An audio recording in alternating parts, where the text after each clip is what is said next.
తెలంగాణ అంటే టీఆర్ఎస్ పార్టీలోకి ఎలా వచ్చారు మళ్ళీ అక్కడ నుంచి? ఇక అక్కడ నేను తప్ప ఎవరు లేరు.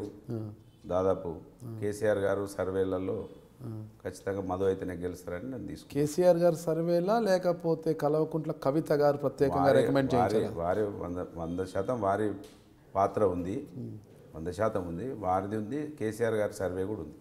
కల్వకుంట్ల కవిత గారు మీ పైన అంత అభిమానం చూపించడానికి గల కారణం ఏంటి? ఆమెకు ఆ రోజు అక్కడ మంత్రికి వచ్చినప్పుడు అవమానం జరిగితే అప్పుడు ఉన్నటువంటి నాయకత్వము ఆమెకు అంటే ప్రొటెక్షన్ ఇవ్వలేకపోయింది, కొంచెం అవమానపడ్డది. మంత్రి నియోజకవర్గంలో కొమరం భీం ఒక విగ్రహావిష్కరణకు వచ్చినప్పుడు కల్వకుంట్ల కవిత గారు శ్రీధర్ బాబు గారు కేసులు పెట్టించారు, అరెస్ట్ చేయించారు. అప్పుడు మీరు వైఎస్ఆర్సీపీలో ఉన్నప్పటికీ కూడా కవిత గారికి మద్దతుగా నిలబడింది మీరే. వాటినంతా వ్యతిరేకించారనమాట. వ్యతిరేకించడంతోనే కవిత గారి దృష్టిలో మీరు పడ్డారు. ఆ తర్వాత ఆమె మీకు మద్దతు ఇచ్చారు, ఎమ్మెల్యే టికెట్ రావడానికి కాలం. అందరూ పట్టించుకోకపోయినా ఒక వేరే పార్టీలో ఉన్నా కూడా కవిత గారికి మీరు ఎందుకు మద్దతుగా నిలిచారు? అంటే భవిష్యత్తు రాజకీయాల దృష్ట్యా కవిత గారి దృష్టిలో పడితే భవిష్యత్తులో మనకు టీఆర్ఎస్ ఎమ్మెల్యే టికెట్ ఖచ్చితంగా వస్తుందనే ఉద్దేశంతో వెళ్ళారా, లేదంటే నిజంగా ఒక రాజకీయ నేతగా ఒక సమస్య వచ్చిందనే ఇదితో మీరు వెళ్ళారా? ముందు చూపు ఏం లేదు. కాంగ్రెస్ పార్టీ వాళ్ళు ఎవరి మీద ఏం చేసినా కూడా మేము వాళ్ళకు మద్దతు ఇచ్చేవాళ్ళం. ఒక కవిత గారికే కాదు, అక్కడ ఎవరికైనా కూడా. ఆ రోజు సిపిఐ, సిపిఎం, బీజేపీ అందరం కలిసి పనిచేసేవాళ్ళం కాంగ్రెస్కి వ్యతిరేకంగా. కనుక కవిత గారికి కూడా ఆ ఆలోచనతోటే వారికి మద్దతు పలికినాము.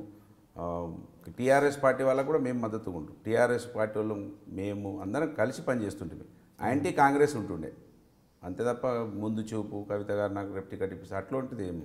మంత్రుల్లో కొన్ని విమర్శలు కూడా వచ్చాయి మీ వైపు నుంచి, మరి కొంత మృత్యుంజయ నాయుడు గురించి కూడా. అంటే దుద్దిల శ్రీధర్ బాబుకు సంబంధించిన డిఎస్ఆర్ సొల్యూషన్స్ ఏదో కంపెనీకి సంబంధించి ప్రభుత్వ పెట్టుబడులు పెట్టి అవినీతికి పాల్పడ్డారు, ప్రభుత్వ నిధులన్నీ కూడా దానికి మరల్చారు అనేది కూడా కొన్ని విమర్శలు వచ్చాయి. అది వాస్తవమే కదా. అసలు ఏంది ఆ ఎపిసోడ్ ఏంటి అసలు? అంటే కాగు నివేదికలో తప్పు పట్టింది. ఆ ఎపిసోడ్ ఏంది అసలు? ఆ డిఎస్ఆర్ సొల్యూషన్స్ దానికి ప్రభుత్వం నుంచి నిధులు తీసుకున్నారు. అసలు ఆ డిఎస్ఆర్ సొల్యూషన్స్ అనేది ఏంటి? DSR software company. Okay. Software కంపెనీకి ప్రభుత్వం నుంచి పెట్టుబడి పెట్టారు. పెట్టుబడి పెట్టి అసలు ఇది యాక్టింగ్లో లేనటువంటి సంస్థకి ప్రభుత్వం నుంచి డబ్బులు తీసుకొని దాన్ని మిస్యూజ్ చేసిండ్రు. అది ఆడిట్ రిపోర్ట్నే కాగే బయటపెట్టింది.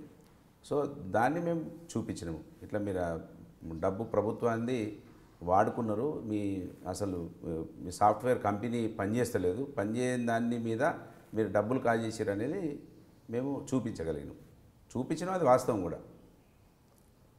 మొత్తం అంటే మీ రాజకీయ కక్ష సాధింపులు అలా ముందుకు తీసుకెళ్లారనమాట ప్రతి అంశంలో కూడా. కక్ష సాధింపని ప్రతిదానికంటే ఇట్లా ఉన్న విషయం అది వాస్తవం కాదా చెప్పాలి, కానీ కక్ష సాధింపని అని దాన్ని జీరో చేసే ప్రయత్నం చేయకండి. వాస్తవం అది. వాళ్ళు ప్రభుత్వం నుంచి డబ్బు పెట్టింది వాస్తవం. కాగు ఇది క్లోజ్డ్ సంస్థకు మీరు డబ్బులు ఇచ్చిర్రు, ఈ డబ్బు మిస్యూజ్ అయిందని ఆడిట్ రిపోర్ట్లో చెప్పింది వాస్తవం. కనుక దాన్ని ప్రతిపక్ష పార్టీగా ప్రతిపక్ష వ్యక్తిగా చూపించాల్సిన బాధ్యత అయితే మా మీద ఉంటుంది కదా, చూపించడం అంతే. వాస్తవం కాదా చూడండి. పుట్టా మధు గారు పైకి ఎంతలా మాట్లాడినా కూడా ప్రతిపక్ష పార్టీలతో లోపాయికారి ఒప్పందాలు కొనసాగిస్తూనే ఉంటారు అంటుంటారు. లేదు, అస్సలు ఎవరితో నేను ప్రతిపక్ష పార్టీలతోటే కలవను, మాట్లాడను. ఏ పార్టీలో ఎక్కడుంటే అక్కడనే ఉంటాం 100%.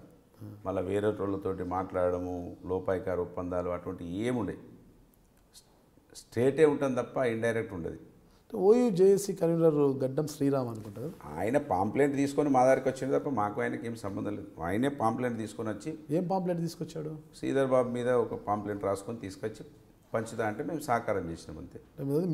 మీ ప్రోద్బలంతోనే అతను తీసుకొచ్చాడు, మొత్తం కూడా ప్రభుత్వానికి వ్యతిరేకంగా సంబంధం లేదు. ఆయన ఎవరో తెలియదు కూడా తెలియదు. ఆయనే పాంప్లెంట్ చూసి మేము ఆశ్చర్యపోయినాం. ఇవన్నీ ఎట్లా రాసినామంటే నేను ఆయన దగ్గరికి వెళ్ళినా చూసిన, ఆయన భావనను చూసి రాసిన బైసాప్ అని చెప్పిండు ఆయన. పంచడానికి మా సహకారం ఉంది. మీకు సంబంధమే లేదంటే? అస్సలు లేదు, అస్సలు లేదు, 100% లేదు. ఆయన రాసుకొని మా దగ్గరికి వచ్చిండు. ఇక శ్రీధర్ బాబుకి యాంటీ అంటే ఎవరు కనబడతారు? పుట్టమదే కనబడతారు మంత్రిలో. కనుకనే మా దగ్గరికి వచ్చింది తప్ప లేకపోతే మాకు అసలు ఆయన ఎవరు తెలియ కూడా తెలియదు మాకు.